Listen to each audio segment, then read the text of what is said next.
Rasululloh aytadilar, 7 toifa kishilar bor, 7 xil odam bor.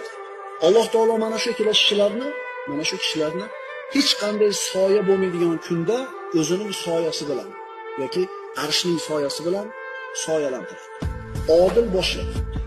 Ikkinchisi, Robbisining ibodati bilan ulg'aygan yigit. Yigitlik davrida gunoh ma'siyatdan uzoq bo'lib, ibodatda ulg'aygan yigit Allohning arshini soyasida turadigan ikkinchi odam deb aytiladi. Uchinchi odam, qalbi masjidlarga bog'langan kishi. To'rtinchisi, Alloh uchun birlashgan ikkita odam.